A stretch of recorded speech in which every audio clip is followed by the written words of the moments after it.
sign it. You don't have anything to lose.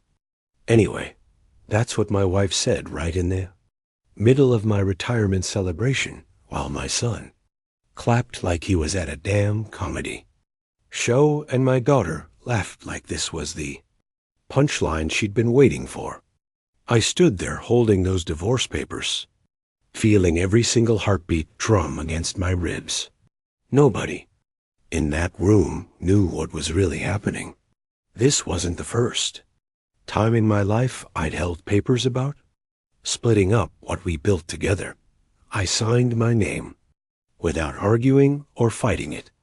But right after that, I reached into the leather portfolio I'd been carrying all evening, pulled out another stack of documents, and laid them right there on the table in front of everybody.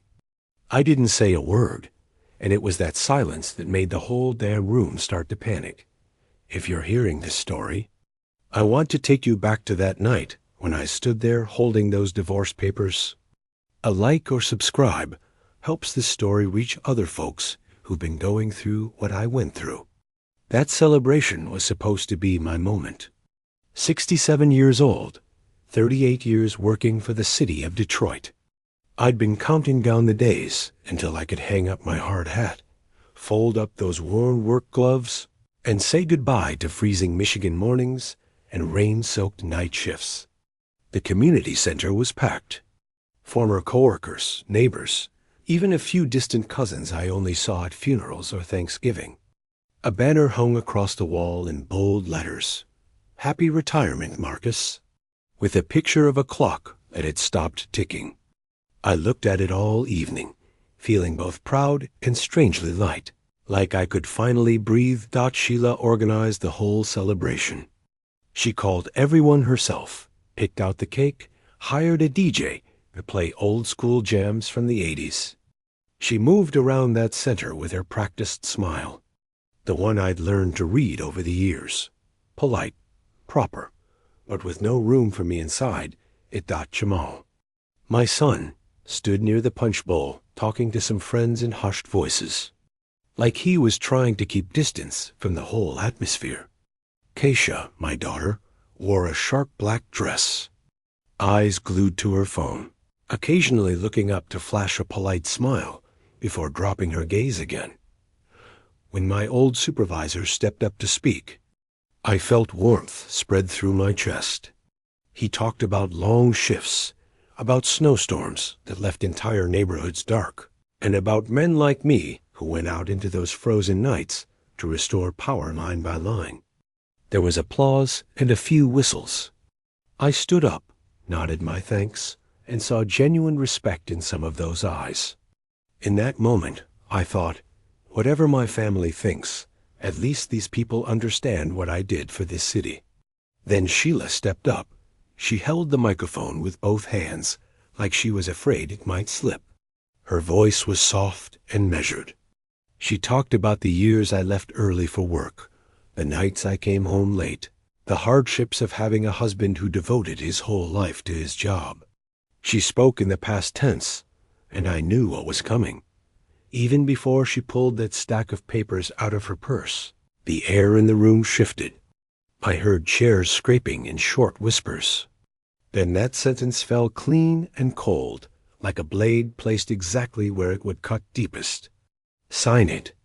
You ain't got nothing to lose anyway. Jamal clapped first. I don't know if he did it out of shock or because he'd been prepared.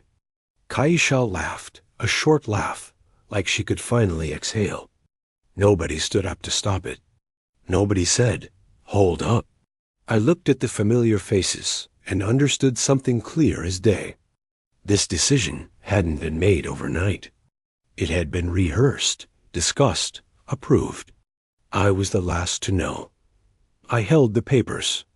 Thick pages, fresh ink, lines of dry legal language stretched on, talking about assets, obligations, a shared life being sliced in half. My hand didn't shake. Maybe because in that moment, some part of me had already shut down. I signed my name, Marcus Hayes, in my usual handwriting. Not rushed, not slow. I heard a few sighs of relief. I saw Sheila tilt her head slightly, as if she'd gotten exactly what she was waiting for. In that moment, I reached for the leather portfolio, the same one I'd carried for years, worn at the corners, zipper slightly stiff. I placed the other folder on the table. Thicker, heavier. I didn't say anything. I let the silence do its work. The people closest to the table started glancing at one another. Sheila looked at the folder, then at me. Jamal frowned. Kaisha finally looked up from her phone. None of them asked a question, and that silence told me I'd chosen the right moment. The truth was, for many years, I'd gotten used to not being asked. Nobody asked how my workdays were. Nobody asked how I managed when tuition payments were due. Nobody asked why I never complained about money. They were used to thinking I was simple, that I just worked and came home, that my life was a straight line with no turns. I let them think that, but standing in that center with the music cut off and the lights shining directly on the table, I realized I didn't want to play that role anymore. Not out of anger, not for revenge, but because my silence had finally finished doing its job. I looked around the room. Faces that smiled at me when they needed help fixing something. Faces that looked away when I walked into my own family gatherings. I thought of evenings alone in the garage, the smell of oil and grease, the old radio playing the news. I thought of the times I chose overtime instead of coming home. Not because I loved work more than my family, but because at least, I was judged by what I could actually do. Sheila cleared her throat, breaking the silence. She asked if I was okay. Sighed I was fine.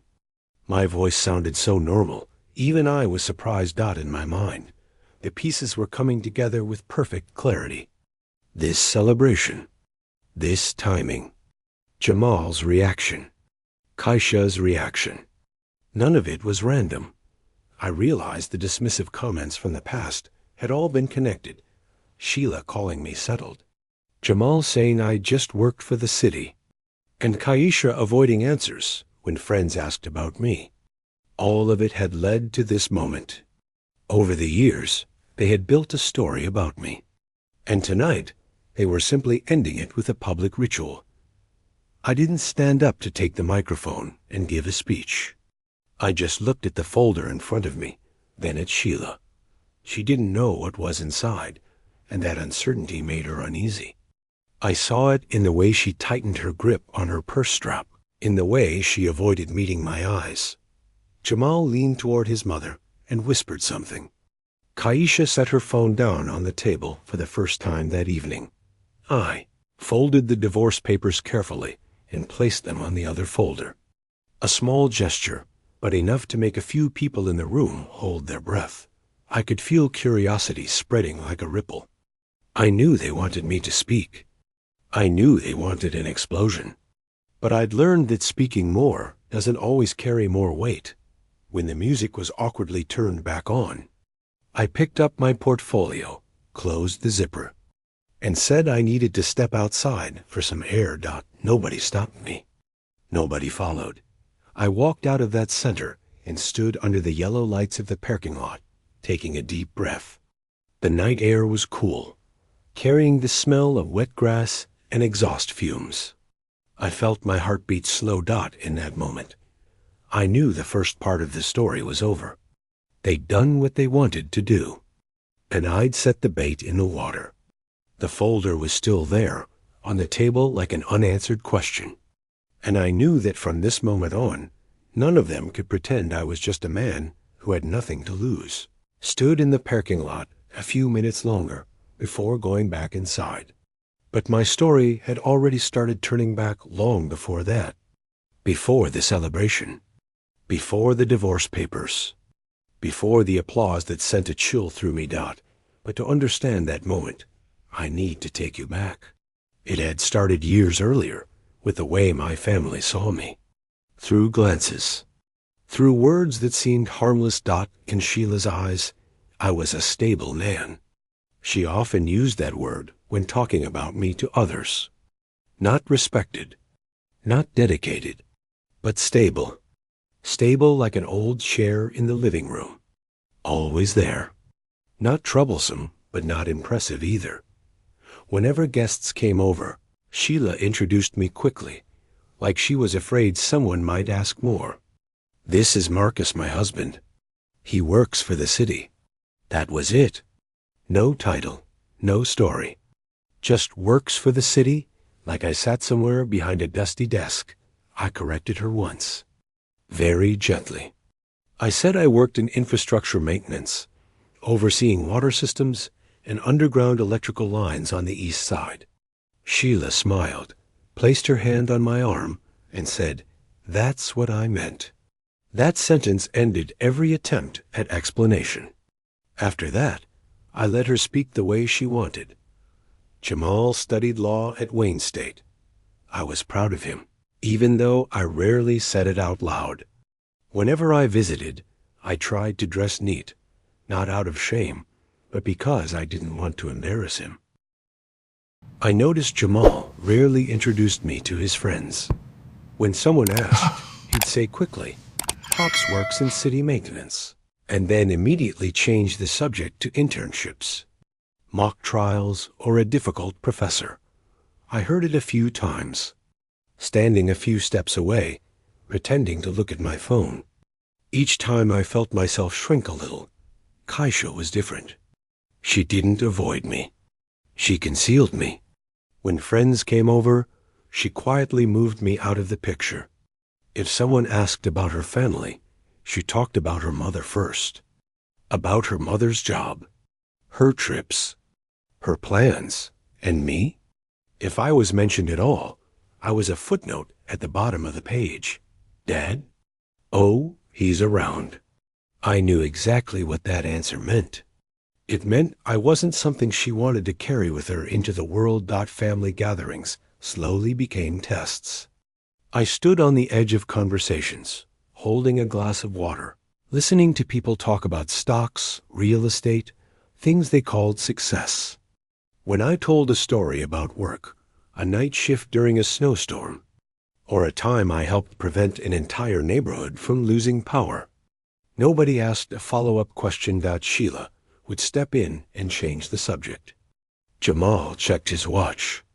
Kaisha smiled politely. I learned to end my stories earlier each time, that the feeling of being diminished didn't arrive all at once. It came gradually, like water seeping through a small crack. At first, I thought I was being overly sensitive. I told myself this was normal as you get older, as your children grow up and form their own worlds. I told myself not to expect too much, but eventually I had to face a harder truth. They didn't just see me as outdated. They saw me as lesser. Sheila often talked about my unused potential. She said I was smart, that I could have done more if I hadn't chosen a safe path. I didn't argue. I knew if I said that this safe path had supported the entire family, the conversation would turn into an argument. And I hated arguments. Not because I had nothing to say, but because I knew I'd end up saying things nobody wanted to hear. Some nights after everyone was asleep, I sat alone in the kitchen with only the small light over the sink on. I thought about the years that had passed, about the choices I'd made. I wondered if I was wrong to choose a quieter life, but then I remembered the times Jamal needed application fees, the times Kaisha needed a guarantor. They came to me when they needed certainty, and I was always there. That meant something, even if they didn't want to admit it. Gradually, I stopped reacting. When Sheila made a sarcastic comment, I nodded. When Jamal grew impatient, I listened. When Kaisha avoided my eyes, I didn't try to pull her back. I shifted from reacting to observing. I began noticing how they spoke when they thought I wasn't listening. I remembered small details. The looks exchanged between Sheila and Jamal, the way Kaisha fell silent whenever money came up. I didn't jump to conclusions. I just collected information. My silence made them comfortable. They thought I didn't notice. They thought I was used to being overlooked, and in a way, they were right. I was used to it, but not in the way they assumed. I was used to standing back and seeing the full picture. I was used to waiting. I understood that in many of life's games, the winner isn't the one who talks the most, but the one who knows when to keep his cards in his hand. One evening during dinner, Sheila told a joke about me, not knowing how to use new phone apps. Jamal laughed out loud. Kaisha shook her head like she pitied me. I laughed too. But in my mind, something else was taking shape. I realized my silence was no longer just a habit. It had become a choice. And every time I chose silence, I was preparing for something they couldn't see. I didn't know then what lay ahead. I only knew that if I kept reacting the old way, explaining, justifying, trying to be understood, I'd stay stuck in the same circle. And I was tired of that circle, so I chose a different path. The path of observation, of patience, of letting others reveal their true thoughts. Silence wasn't weakness. I understood that more clearly than ever. It was the necessary distance to see who was really standing in front of me, and during those years, as my family grew accustomed to the image of a father who was nothing to be proud of, I was learning how to become a man who didn't need their approval to know his worth. Don't remember exactly when Jamal first asked to borrow money. I only remember his tone, calm, almost gracious. Like he was giving me a chance to be useful. It was an early fall afternoon. I was in the garage fixing a lawnmower that had been rattling for weeks. My phone buzzed. Jamal was calling. "Pops, I need some money for next semester's tuition," he said directly. "Not a lot. Just a few thousand for fees, books, little things." I asked how much. He hesitated like he was afraid the number might scare me. I listened and nodded, even though he couldn't see me. I asked when he needed it. He said as soon as possible. There was no apology for bothering me.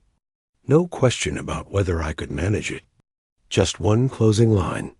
"I know you'll understand." I understood. I always did. I hung up, washed my hands, and went upstairs to my small home office. Third drawer on the left. I took out my checkbook. I wrote the check, signed it, and put it in an envelope. When Jamal came to pick it up, he took the envelope with one hand, nodded his thanks, and said, "It really helps that you handle this. I know you're not exactly rolling in money." That sentence stayed with me all evening. Not because it was cruel, but because it was unconscious. Jamal truly believed I wasn't well off. And I realized then that wasn't just his fault. A few months later, it was Kaisha's turn. She called early in the morning, her voice quieter and more careful than Jamal's.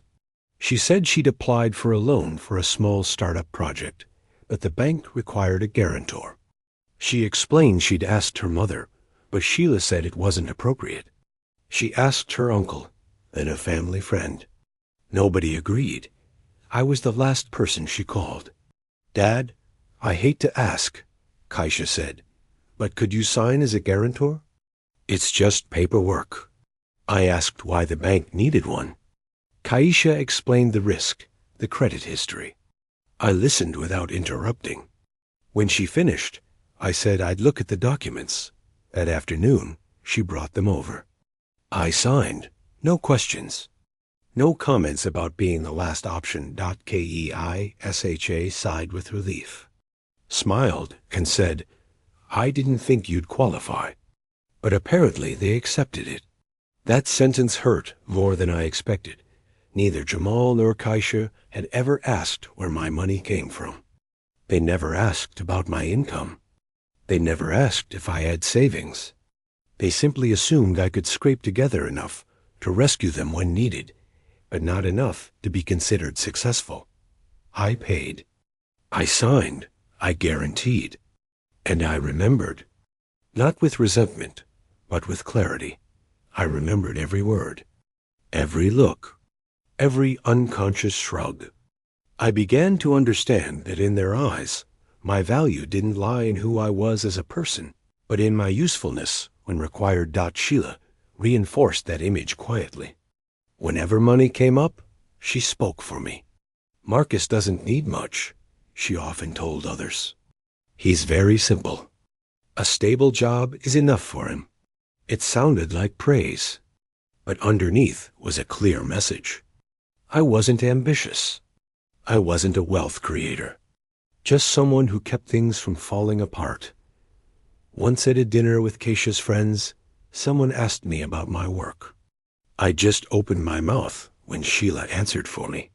He does maintenance for the city, she said, then turned back to the other person and continued another conversation.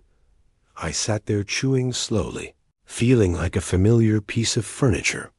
Present, but not worth noticing. Moments like that accumulated quietly. No drama, just a persistent sense that I was being used in a very polite way. I was the one who paid bills, signed papers, absorbed risk. But when it came to pride, to status, to showing off to others, I didn't exist. I remember clearly the moment I understood this fully. It was late one evening. I was sitting alone in the living room, the TV on but muted. Sheila was in the kitchen talking on the phone with her sister. I wasn't eavesdropping, but her voice carried. She complained that I only wanted a quiet life, that I didn't understand the pressure to move up.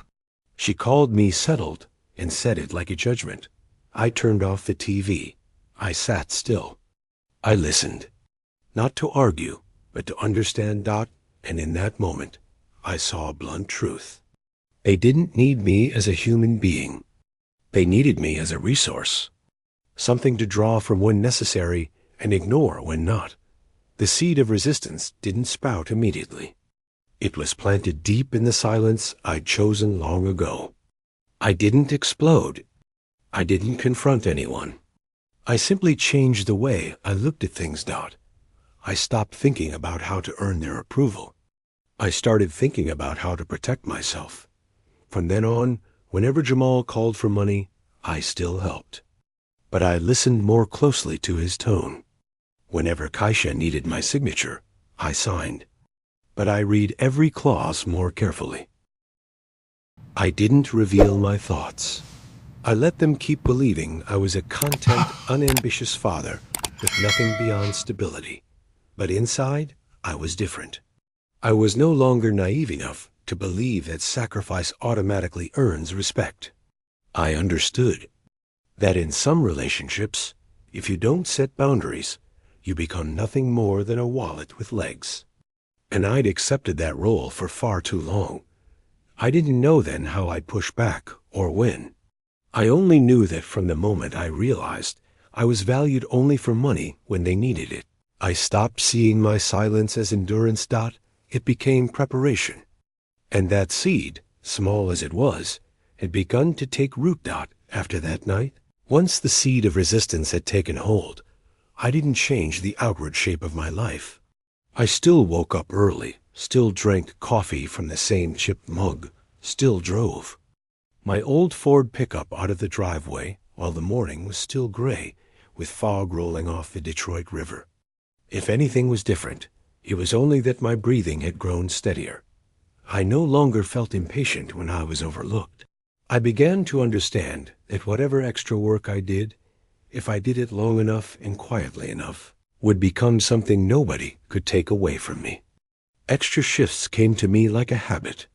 When coworkers turned them down because they had weekend plans, I took them. When there was a nighttime emergency, I signed up. Nobody forced me. I volunteered. I worked while others slept. When the streets were empty, when yellow streetlights reflected off wet pavement, I grew used to the smell of metal, engine oil, the steady whistle of wind through narrow gaps. In moments like that, my mind felt clear. Nobody judged me by a title. There was only the work to be done and the result that had to be achieved. During the day, when I came home, I didn't say much. Sheila was used to me getting back late. She took it as a given for a man with no other ambitions. I let her think that. After dinner, when everyone went upstairs, I opened my old computer in the small home office. I wasn't looking for big dreams. I was looking for numbers. I read about real estate, about cash flow, about neighborhoods in Detroit that were overlooked when the economy wobbled. I learned to look at maps differently, not at the main roads, but at the corners where value is underestimated. The first nights, I read slowly. My eyes were tired. My hands sore from working all day, but I kept at it. On weekends, when Jamal came home briefly and then left again, when Kaisha shut her bedroom door to talk on the phone, I sat at the kitchen table with printed pages, underlining key sections. I learned how to calculate repair costs, how to read market reports, how to tell the difference between advertising and reality. Nobody knew what I was doing. And I liked it that way. The opportunity came right when the market was shaken. The 2008 collapse hit Detroit hard. Many people were afraid and selling fast. I was the opposite. I saw small houses being abandoned, priced below their real value. The first one I bought was in a neighborhood off 7 Mile Road where weeds grew taller than my knees. The house was low with a dark roof and dusty windows. I remember standing in front of it, hands in my coat pockets, feeling cold air slip down my collar. I didn't see decay. I saw potential. I used savings nobody paid attention to. Not a large amount, but enough. The paperwork was signed on a gray afternoon. No ceremony, no congratulations. I drove home, stopped in the garage, and sat still for a few minutes before going inside. Sheila asked where I'd been. I said I'd taken extra work. She nodded. The conversation ended there. The weeks that followed were a stretch of fixing things myself. I replaced light fixtures, patched the roof, painted walls. I worked evenings and weekends, carrying my familiar toolbox. My hands were used to wrenches and hammers, so fixing a house didn't scare me. I learned patience with old things. I listened to the creak of wood, the sound of water in pipes, like the house was telling me its story. When everything was ready, I listed it for rent. I didn't expect much, just enough to cover costs. On the day the first tenants moved in, I stood on the sidewalk watching them unload boxes. They were a young couple with a few cardboard cartons and a potted plant. They smiled at me and thanked me for fixing the kitchen. For the first time in a long while, I felt appreciation coming from somewhere unfamiliar. The first cash flow arrived quietly. No chimes, no fireworks. Just a deposit into a separate account I'd opened earlier. I stared at the number for a long time. Not because it was big, but because it represented something new. An income that didn't depend on recognition from anyone in my family. I didn't tell Sheila. I didn't tell Jamal or Keisha. I knew if I did, the story would change.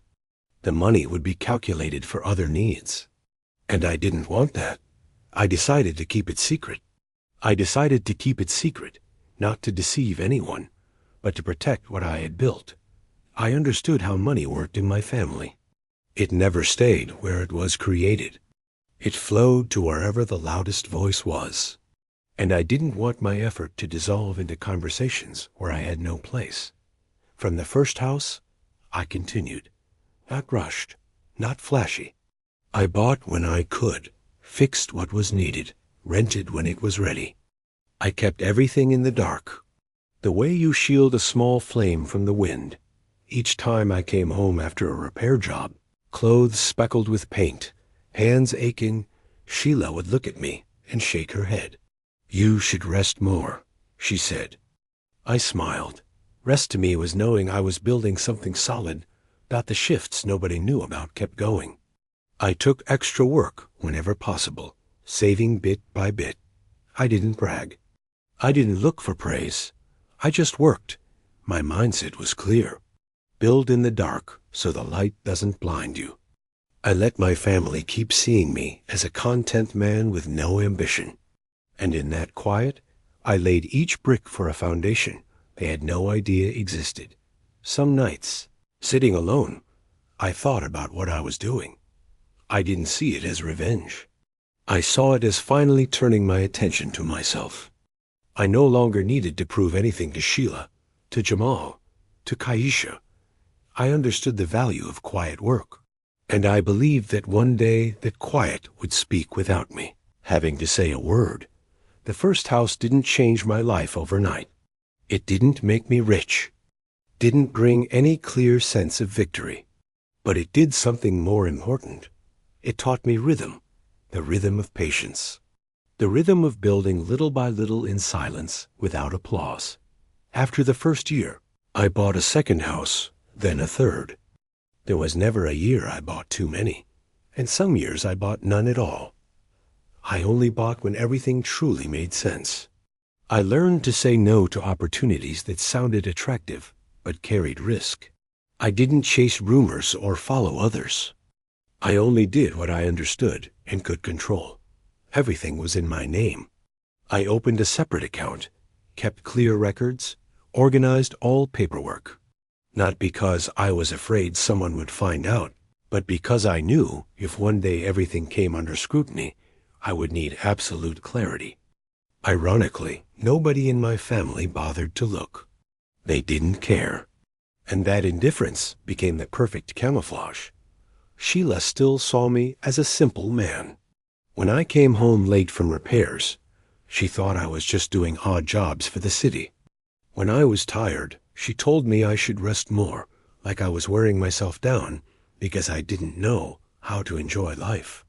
I nodded and smiled, letting her keep thinking that Jamal and Kaisha didn't ask either. They were used to the image of a father who worked steadily, dreamed little, and had nothing worth telling. Meanwhile, my passive income began to surpass my main salary. At first, it was only a small difference. Then gradually, the numbers became clearer. I didn't celebrate. I didn't change how I lived. I still drove the old truck, still wore the same jacket. I knew that if I changed, questions would come. And I didn't want those questions. The funny thing was, my calm was misunderstood. Sheila said I wasn't stressed because there was nothing to worry about. Jamal assumed I felt no pressure because I had no big ambitions. Kaisha looked at me like someone who'd accepted being out of the race early. They didn't know. I wasn't stressed because I was prepared. I wasn't worried because I built a foundation stronger than they imagined. Sarcasm slowly became a habit in the house. Jokes that sounded harmless but repeated often enough, they weren't. Sheila would tell others, "Marcus only needs a chair and a TV." Jamal laughed along. Kaisha shook her head. I laughed too. Not because I agreed, but because I knew each comment was making me safer. The more I was underestimated, the less attention I drew. The less attention I drew, the freer I became. I could go look at houses without explaining myself. I could spend weekends fixing things without questions. I could learn, calculate, and decide without pressure from family expectations. Being underestimated, in a strange way, became my ally. Some evenings, sitting alone in my office, I looked at the list of my properties and saw the growth year by year. Not to brag, but to remind myself that what I was doing was real. I thought about the times Jamal called me settled, the times Kaisha avoided mentioning me to friends. I didn't feel angry. I felt grateful. If they'd understood what I was doing, I might not have gotten this far. I began preparing for a day I didn't yet know would come. Not a day of revenge, but a day when the truth would have to surface. I organized documents, updated records, made sure everything was clear. I didn't tell anyone, not even close friends. I kept my circle very small. Just me and the numbers dot in the family. Everything went on as usual. Quiet dinners.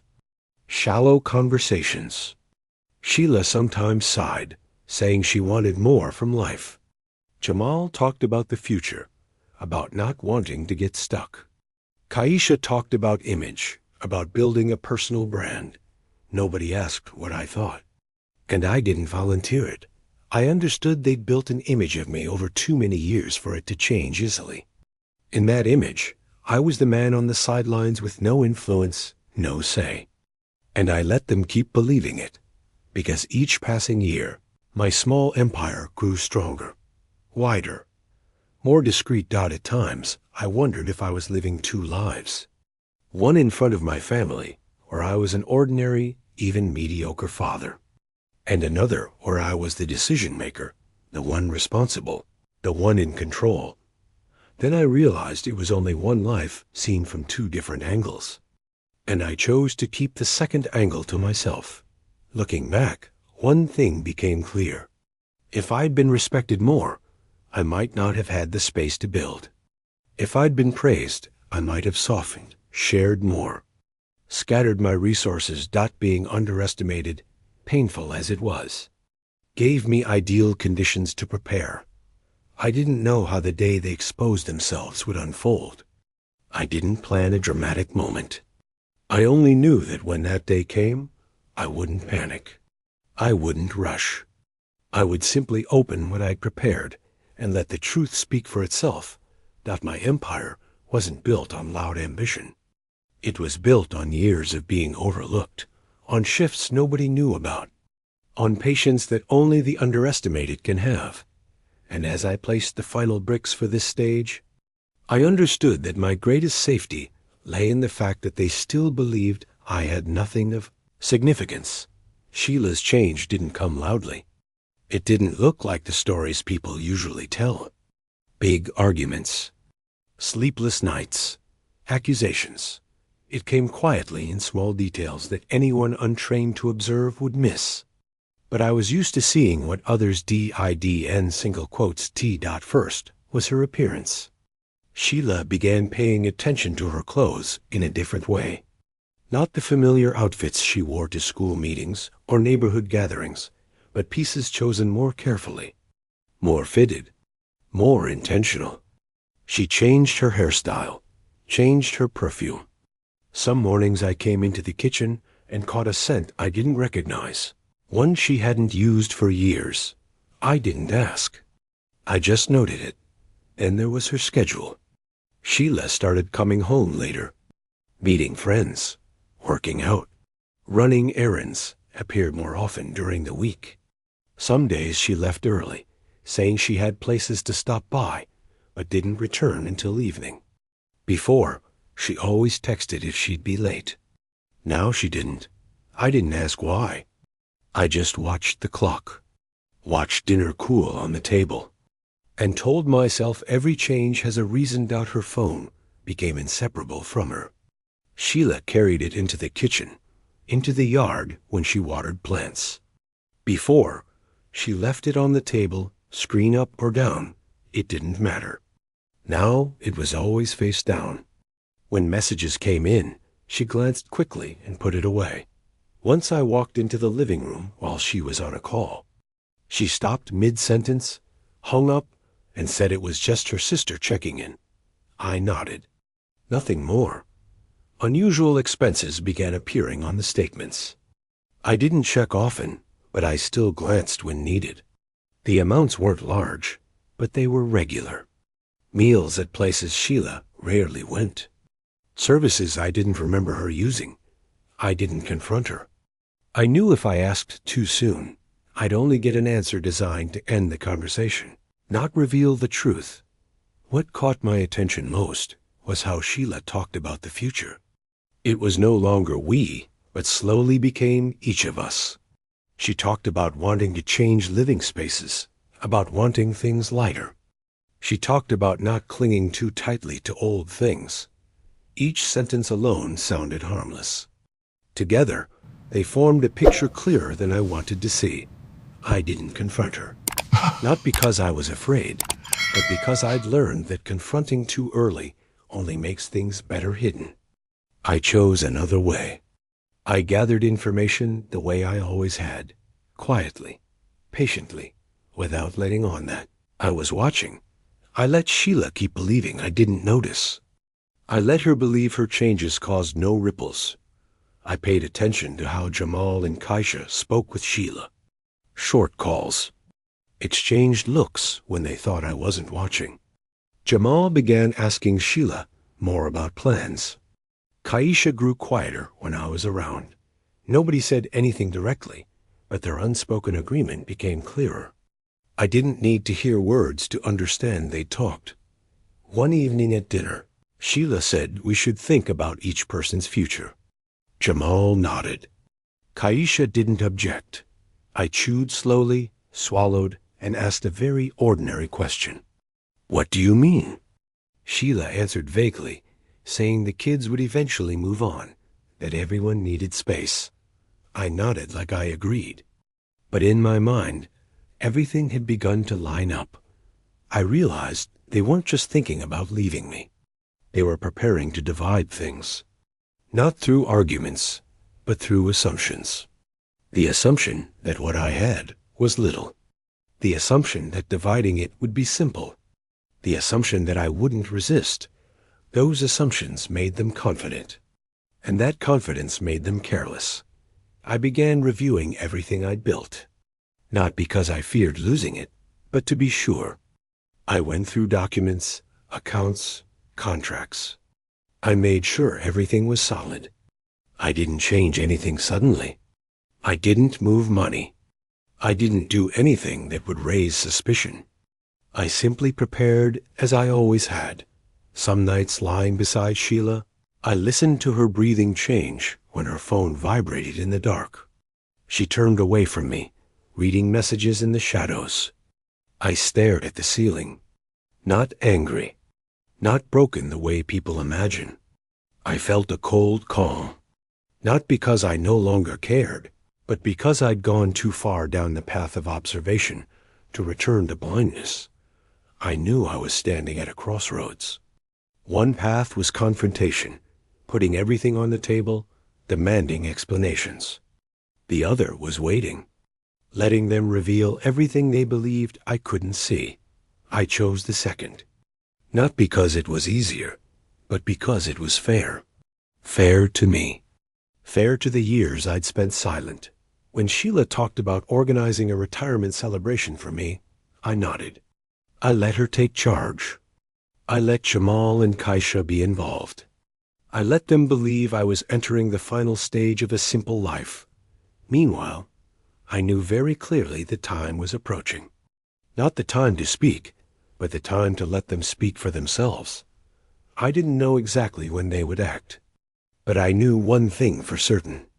When they did, they would believe I had nothing to lose. And that belief would be their greatest mistake. I began hearing the phrase, "Mama's happiness," more often in family conversations, like a mantra repeated until it became truth. Jamal said it one afternoon when he stopped by, leaning against the kitchen counter with a glass of water in his hand. His tone was gentle, measured, like he was stating something obvious. He said Mama had sacrificed many years, that now was the time for her to think about herself. Kaisha added softer lines, that everyone had the right to find their own path. That sometimes loving someone meant letting go. I listened, nodded, set my coffee cup down, and didn't argue. They didn't mention me. Not directly, but the absence of my name in those sentences was exactly what caught my attention. I was like a piece removed from the picture, so the rest could be rearranged more neatly. Sheila stayed silent during those moments, eyes on the table, neither confirming nor denying. Her silence felt like agreement without a signature. Then the suggestions began. Not orders, but questions that sounded casual. Jamal asked if I'd ever thought about selling the house. Kaisha said the market was good, that many people were selling to free up capital. Sheila said the house was too big for 2 people, that maybe we should think about something smaller and more convenient. I listened, asked a few questions to keep the conversation going, then let it drift away. In my mind, the pieces continued to fit together. They talked about dividing assets the way people talk about rearranging furniture. Nobody used the word loss. They used reasonable. They talked about fairness, about everyone having a share. I realized their way of speaking assumed the outcome. Divorce was no longer a possibility. It had become inevitable. A next step in a plan they believed I would accept the way I'd accepted so many things before. Large loans began appearing one after another, like a door that had once been hesitated over, was now fully open. Jamal asked me about money for additional tuition, larger than before. Kaisha mentioned needing capital to expand her project, calling it an opportunity you can't miss. They spoke with the same familiar tone. Part expectation, part assumption. Nobody asked how I felt. Nobody asked if I wanted to. They only asked when. I began to understand something cold and clear. In their minds, that money had belonged to them for a long time. Not on paper, but in thought. They'd already spent what had never been theirs. They'd planned based on the assumption that everything would be divided, that I would sign the way I always signed, that I wouldn't make things difficult. That confidence made them reckless. And that recklessness gave me my final answer. One evening, while we were all sitting down to eat, Kaisha talked about restructuring the family finances. Jamal nodded and added that the law always aims for fairness. Sheila set her fork and knife down, sighed, and said she was tired of waiting. I looked at each of them, at the way they traded glances, at how they avoided looking me in the eye when they said the important things. And in that moment, I knew they'd chosen a side. Not today. Not yesterday. A long time ago, I didn't yell. I didn't slam the table. I didn't ask why. I just finished my portion, stood up, and did the dishes. In my mind, a decision had already been made, as clean as shutting a door. Not the decision to confront them, but the decision to hit back in my way. In a way they wouldn't expect. I stopped explaining. I stopped hoping they would understand. I moved all my energy into preparation. I went back through every document, every contract. I updated my lists and reorganized the files into a clear order. I checked my separate accounts, making sure everything was fully separated. I didn't do anything in a rush. I didn't change my routine. I let everything carry on as normal.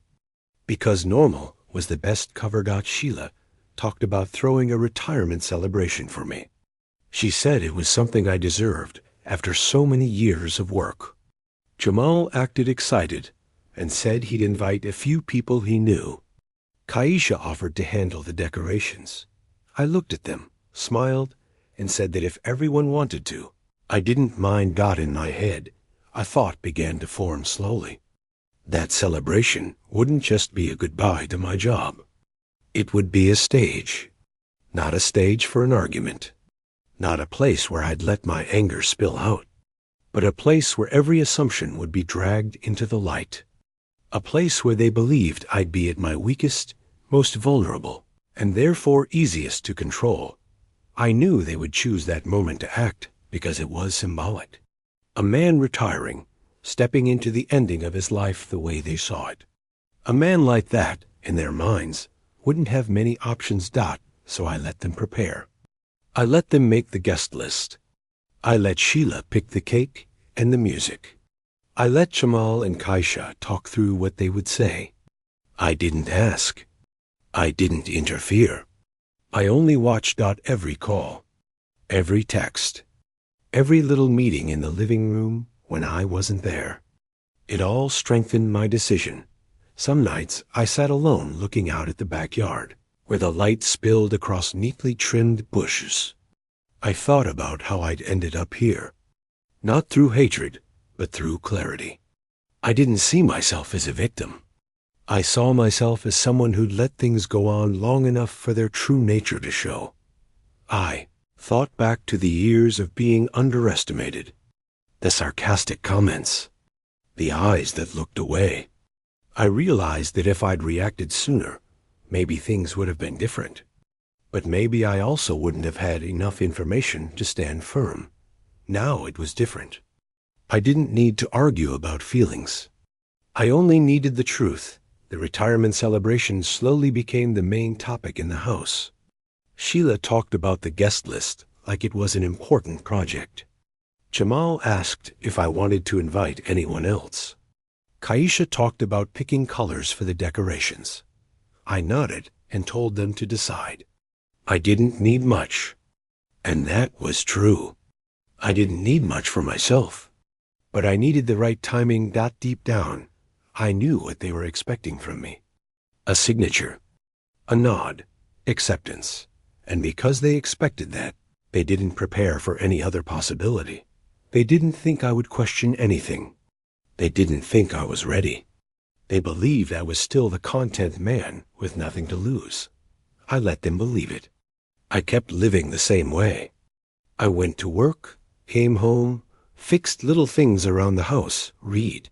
I kept my pace steady, showing no sign of what had changed inside, because I understood one thing. The most effective counterstrike comes from the place people aren't looking. As the celebration date got closer, I felt a strange calm. No nerves, no anxiety. I knew I had chosen the right moment. I knew I didn't have to do anything more than show up on time with what I'd prepared. And when they walked onto that stage, believing everything was already in their hands, they would end up saying it all themselves. I didn't have to expose them with words.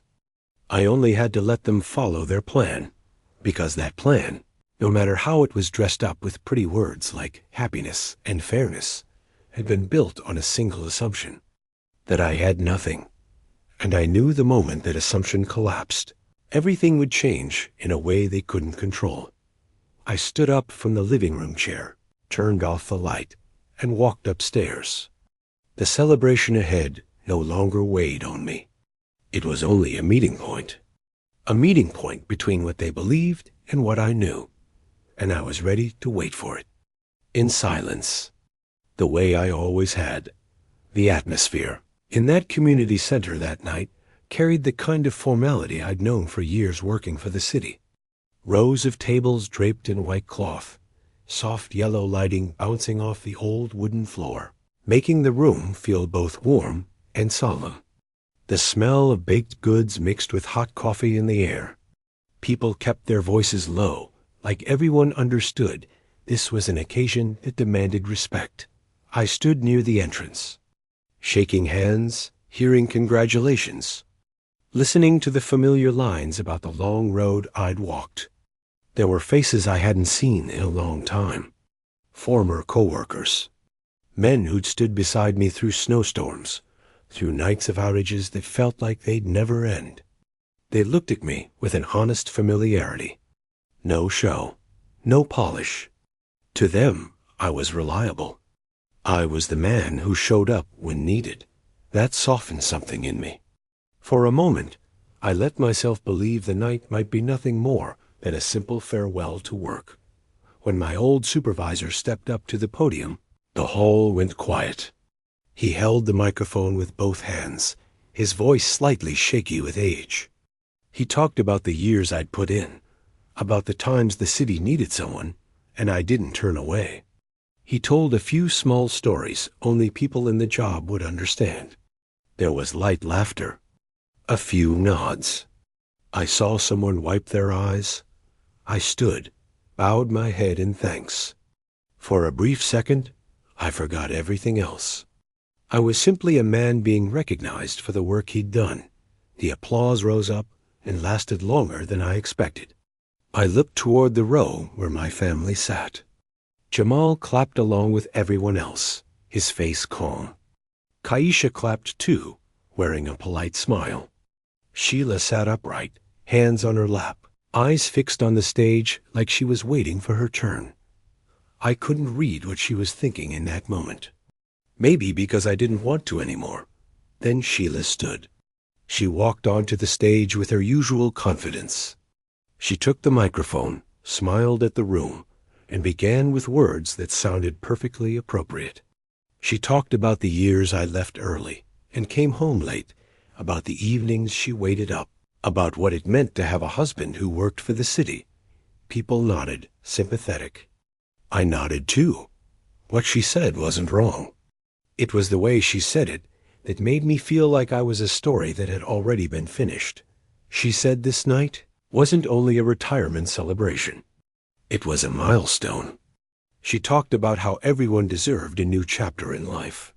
The way she emphasized new chapter caught my attention. I heard a few faint murmurs, but most people still believed it was simply a tribute phrased a little differently. Sheila paused, then pulled a thick envelope from her purse. She held it with both hands and turned to look at me. That moment stretched longer than it should have. I heard someone clear their throat behind me.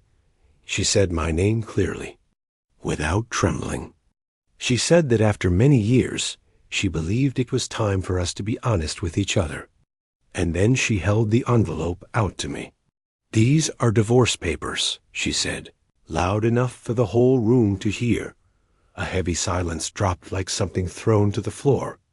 I heard chairs shift, quick breaths, whispers people couldn't swallow in time. I took the envelope. My hands didn't shake. I opened it, flipped through a few pages, saw my name, saw the dry legal language. I nodded like I'd been told this ahead of time. Before I could say anything, Jamal stood. He looked at the room, then at me. His voice carried firmer than I expected. He said he and Kaisha already knew. He said they supported their mother's decision.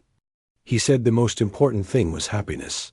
Kaisha stood too, nodded, and said sometimes adults had to be brave enough to do what was right for themselves. Those words didn't surprise me.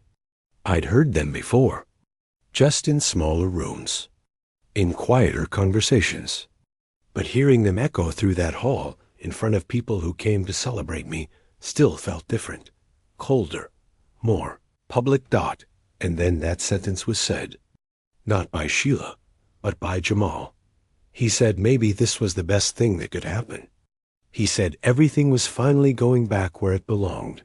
He spoke like I was a piece that needed to be removed so the rest could be arranged properly. His voice wasn't loud, but it was clear, and it cut deeper than any accusation. In that moment, I understood there was nothing left to protect, not because I was furious, but because everything had been said too plainly. I stood. My chair scraped softly against the wood floor. The sound was small, but enough to make heads turn. I stepped forward and stood beside Sheila. I looked down at the envelope in my hand, then up at the room. I didn't rush to speak. I let the silence stretch for a few more seconds. I looked at the faces waiting for my reaction. I saw curiosity, discomfort, and even a hint of anticipation. Maybe they expected me to explode. Maybe they expected me to collapse. I didn't either. I said I understood. I said I respected honesty. My voice stayed steady. Not high, not low. I said if this was what everyone had decided, I wouldn't stand in the way. I folded the papers and set them on the nearest table. People exhaled like a storm had passed. But I wasn't done. I looked at Jamal, then Kaisha, then Sheila. I said if we'd chosen to say everything in front of each other, then maybe I should be honest too. I said I'd spent years listening, watching, staying quiet. And I said silence didn't mean I had nothing to say. The room went still again. I felt the air shift like the wind changing direction. I took a slow breath. I knew there was no going back from this moment. But I also knew I wasn't standing there to get revenge. I was standing there to put the truth where it belonged. I looked into Sheila's eyes one last time as her husband. Then I turned to face the room. To face the people who had come for me. I said there were things they didn't know. Not because I'd hidden them to deceive anyone, but because nobody had ever asked. I said tonight might be the right time to speak. Not to humiliate anyone, but to make it clear this story wasn't as simple as an envelope handed over at a retirement celebration. I stopped there. I didn't give details yet. I only opened the first door, but I could already see the confusion on the faces of people who'd been far too confident. I knew I'd chosen the right stage. And as I stood there under the community center's warm yellow lights, I understood that from this moment on, the truth wouldn't stay in the dark. I stayed there for a few more seconds, letting silence do its job. I'd learned that sometimes you don't need to speak right away. Waiting makes people reveal more than any question ever could. Sheila looked at me, her expression shifting between confusion and caution. Jamal frowned. Kaisha tightened her grip on her purse strap. They didn't know what I was about to say, but I could see they weren't as sure of themselves as they'd been minutes earlier. Began with what they believed I would never dare to mention. I said that before we talked about papers, about assets, about what would be divided, there was something that needed to be said. Because it was the real reason for this night. I said that over the past 8 months, Sheila had been involved with someone else. I didn't say it like an accusation. I said it like reporting something already confirmed. I said his name. I mentioned the late workouts that stretched on. I mentioned the repeating charges. I said enough that I didn't need to say more. The only sound in the room was someone drawing a sharp breath. Sheila froze. Lips pressed tight.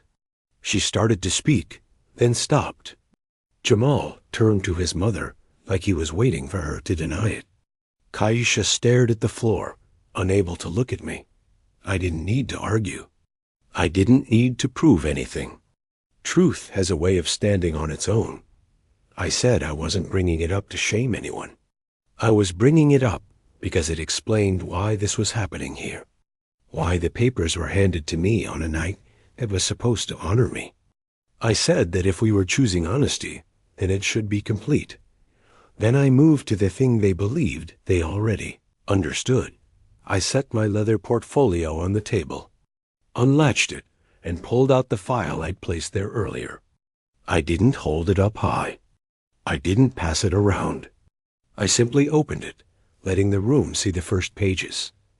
I said this was the list of what I owned. Not plans, not dreams. What already existed. I read a few numbers. Not many, just enough. I talked about rental properties. I talked about monthly cash flow. I talked about current value based on recent appraisals. I spoke slowly so nobody could misunderstand. I didn't use big words. I didn't embellish. I just stated the truth as it was. The room went dead silent. Not the polite kind of silence, but the kind that comes when something collapses inside people's minds. I saw it on Jamal's face. Calculations being forced to restart from scratch. I saw it in Kaisha. A clear fear surfacing, no longer hidden behind practiced confidence. I saw it in Sheila. A sudden emptiness, like the floor had disappeared beneath her feet.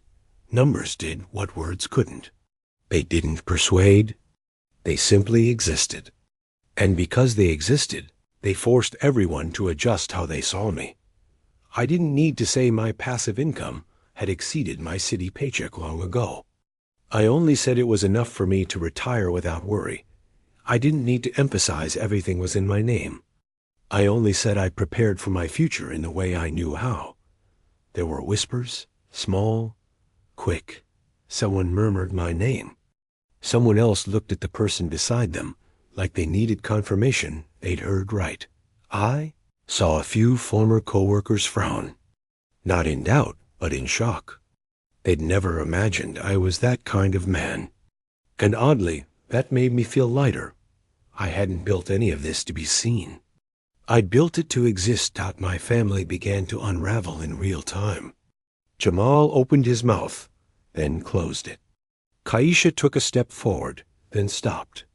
Sheila stood still, arms hanging at her sides. I knew they were trying to rebuild the whole story. The money I'd given them. The documents I'd signed without asking. The nights I came home late. Suddenly, everything carried a different meaning. I explained only briefly. I said I never brought it up because nobody ever asked. I said I didn't show off because I didn't need to. I said I did it all quietly, because silence gave me space. I said every property had been bought with the extra money I earned over the years I'd been labeled content. And I left it there. I didn't talk strategy. I didn't talk risk. I didn't talk about exhaustion. I didn't need to list my sacrifices. I simply set the truth on the table where it belonged. Anyone who wanted to understand would ask. Anyone who didn't want to couldn't deny it anyway. The air in the hall changed completely. Their earlier confidence dissolved into something fragile. Sheila spoke softly, almost a whisper, asking why I never told her. I said I had told her, in the only way I knew. Through action. Jamal asked if those numbers were real. I nodded. Keisha asked if everything could be discussed again. I looked at her, and for the first time that night, I saw fear in her eyes. I didn't smile. I didn't mock them. I only stood there, watching the price of underestimating someone come into view. Not because I wanted them to suffer, but because they needed to see the consequences of the assumptions they'd been living on. They'd believed I had nothing. They'd built their plan on that. And now that foundation had cracked, I said I wasn't changing any decisions tonight. I said the papers were still there. I said we would do everything through the proper legal process, in the right order. I didn't threaten. I didn't issue an ultimatum. I only said everything would have to be seen again, with all the facts on the table. When I finished, nobody clapped. Nobody laughed. Nobody knew what to do next. And in that moment, I understood I'd taken back what mattered most. The right to be seen accurately. Not as the content man they'd grown used to dismissing, but as someone who'd chosen silence to build. I closed my portfolio and set it beside the table. I looked around the hall at the people who had come for me. I could see it in their eyes.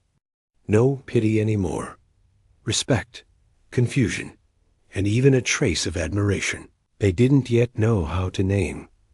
I turned to my family and said I was stepping out for a moment so they could have space. I didn't need to stay and watch their assumptions collapse. I'd said enough. As I walked out from under the warm yellow lights, the cool night air hit my face. I took a deep breath, not out of relief, but because I knew I'd finally paid a debt that had stretched for years. The debt I owed myself for staying silent too long. And when the door closed behind me, I understood the price of underestimating someone had been paid. Not with shouting, but with truth. Spoken at the right time. In the right place. What happened after that night wasn't traumatic the way it had been on that stage. It was slow, cold, and precise. Just the way the law moves when emotion is pushed aside. I didn't have to do much. Once truth is placed where it belongs, it carries itself the rest of the way forward.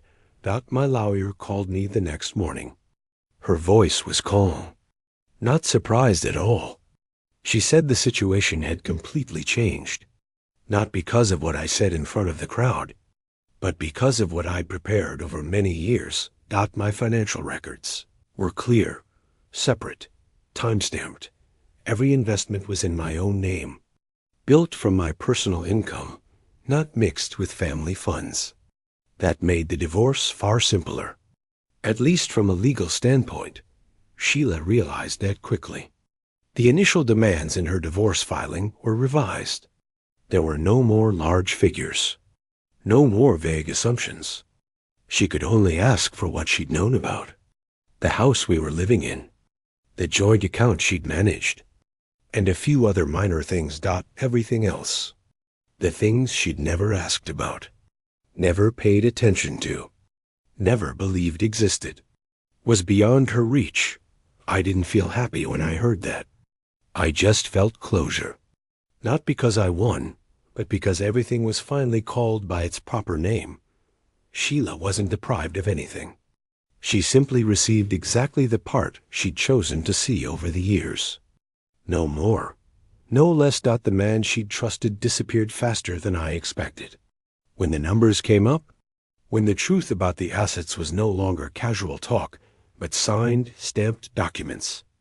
The appeal of that relationship changed.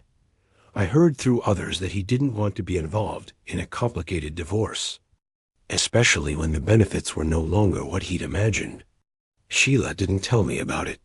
She didn't need to.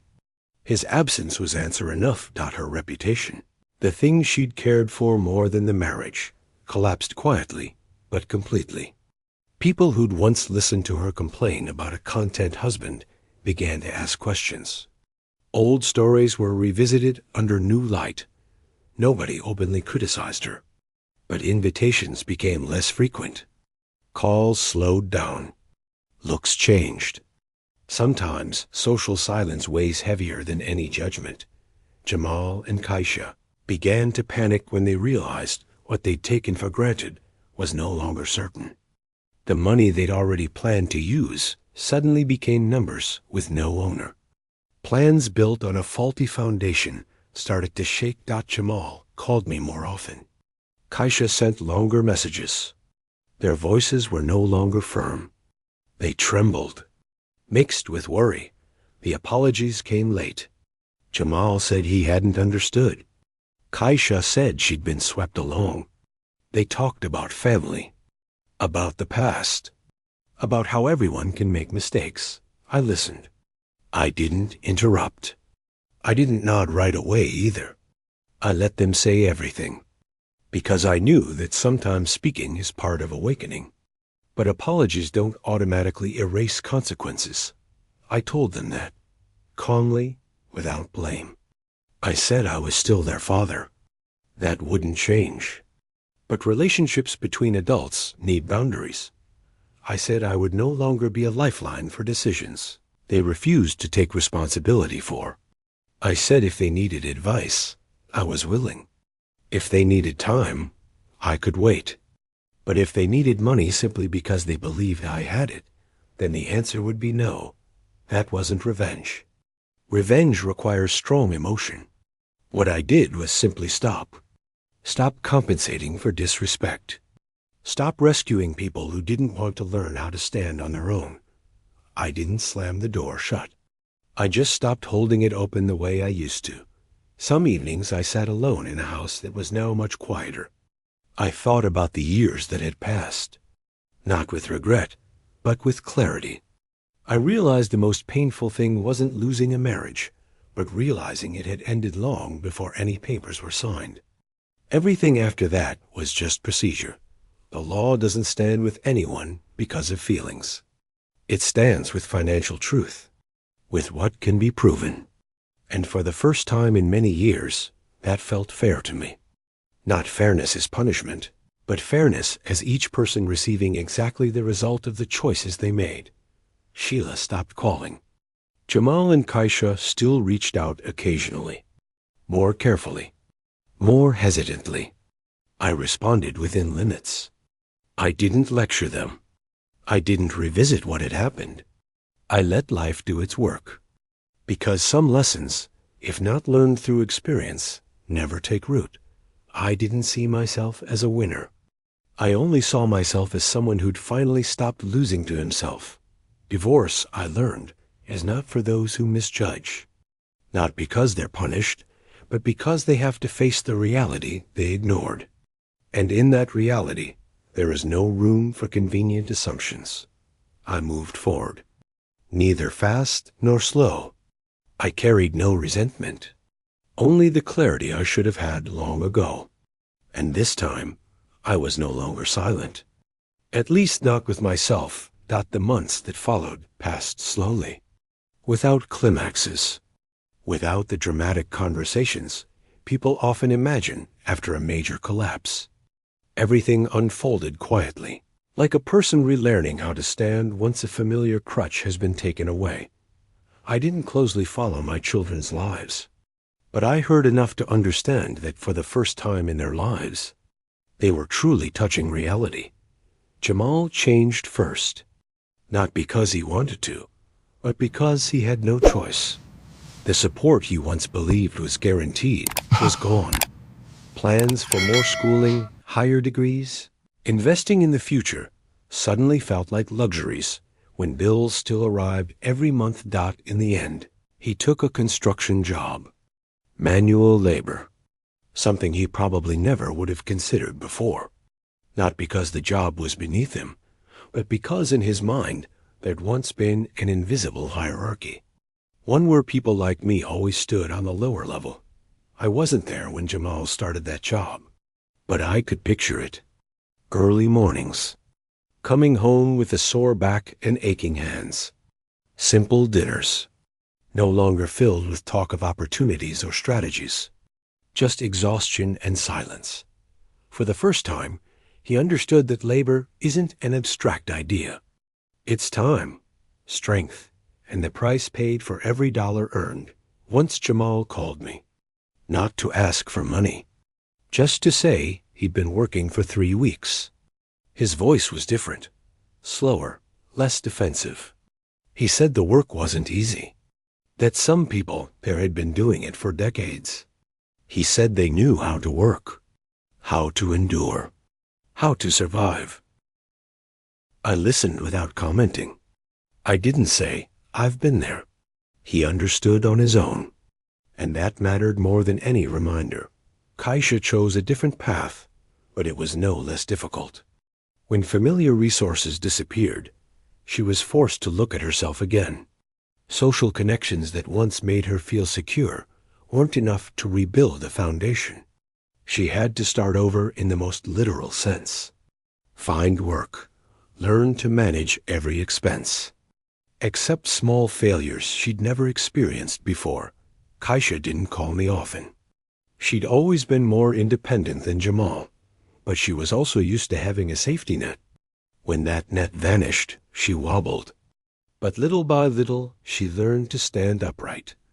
I heard through acquaintances that she took on extra work, that she managed on her own. It wasn't always smooth. Some weeks were very hard. But it was during those weeks that she began to understand the value of every hour worked. Respect didn't come immediately. It wasn't a decision made in a single evening. It came slowly through uncomfortable experiences. Jamal began asking me about the years I worked. Kaisha began listening instead of reacting. Their questions were no longer formalities. They carried weight, because now they had context to understand the answers. I watched from a distance. I didn't step in to guide them. I didn't offer advice unless asked. Not because I was cold, but because I knew intervening now would only slow their growth. Some lessons lose their power when softened. It had taken me many years to learn that. At times I wondered if I was being too harsh. Then I remembered how it felt to be underestimated, to have my value reduced day by day. And I understood that my earlier leniency had helped create the problem. Not because I gave, but because I gave without boundaries. Now those boundaries existed, not to punish, but to protect all of us from repeating the same mistakes. My children's growth didn't come from lectures, but from lack. When there was no easy escape, they were forced to discover their real abilities. Jamal began to respect the people he worked alongside. Kaisha learned patience with herself. Those things can't be bought with money, and they can't be taught with words. Our family is no longer what it once was. Gatherings aren't as full. They no longer feel complete in the old sense. But they're more real. When Jamal visits, he doesn't talk much. He helps me fix things around the house. When Kaisha stops by, she sits, drinks coffee, and asks me about the books I'm reading. There are no conversations about money. No unspoken assumptions. Just presence. I won't say every crack has healed. Some silences remain. Some things can't return to how they were. But one thing is clear. Our relationships are no longer built on convenient misunderstandings. They're built on real experience, on respect reconstructed from a new foundation. This is a lesson none of us wanted, but all of us needed. I learned that silence has value, but silence without boundaries will be exploited.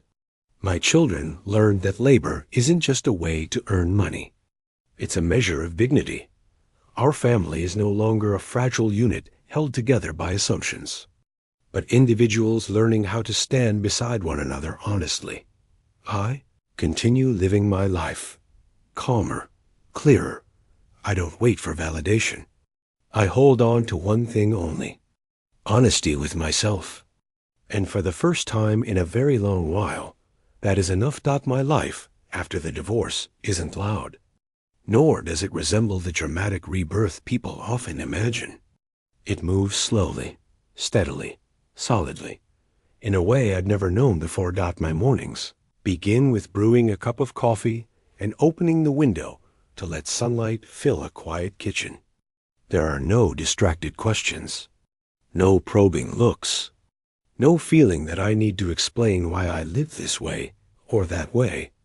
There's just me, and a rhythm of life I fully control. I moved into a smaller place, not because I had to downsize, but because I no longer needed to prove anything to anyone. The new home is bright enough, warm enough, enough for me and quiet afternoons spent reading, enough for a few genuine friends to stop by.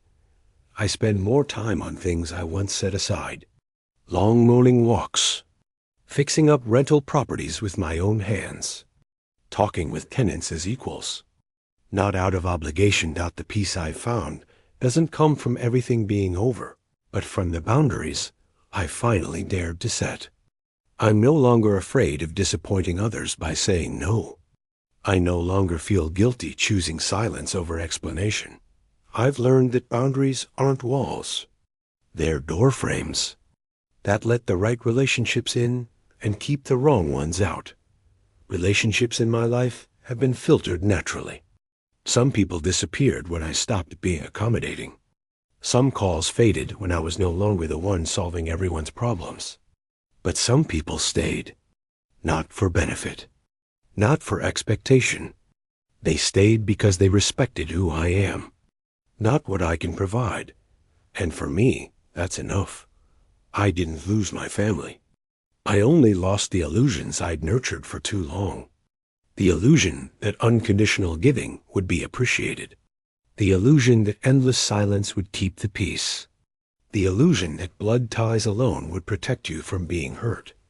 When those illusions fell away, what remained wasn't emptiness, but clarity. And clarity, though sometimes cold, is always a sturdier foundation than any promise. I look back on the road I've traveled with a calm that surprises even me. Not because I wasn't hurt, but because I allowed myself to learn from that hurt. I'm no longer a man who stays silent out of fear of upsetting others. I'm someone who knows when to be quiet and when to speak.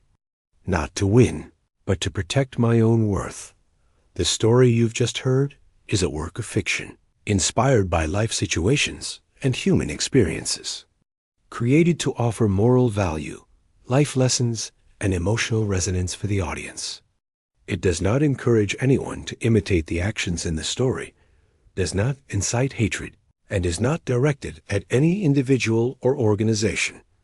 Every person and every real-life situation is different, and your choices should always be made with your own judgment and responsibility.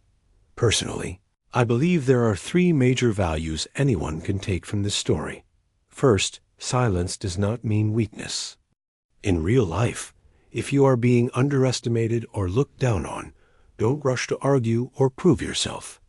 Observe, take note, and prepare, because information and initiative are always the greatest advantages. Second, respect doesn't come from titles or blood ties. It comes from clear boundaries. If you give endlessly without limits, others will see your sacrifice as obligation, not value. And third, be transparent and strategic with your personal finances. Not to show off, but to protect yourself. Many people are deeply hurt simply because they weren't prepared for the day everything changed. If in real life you find yourself in a similar situation, being underestimated by family, loved ones, or people around you, this is my sincere advice to you. Don't confront when you're not ready. Don't explain yourself to those who don't want to understand. And don't let others decide the value of your life for you.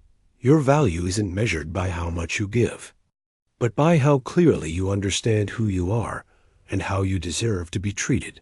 Before this story comes to a close, I want to leave you with a few words.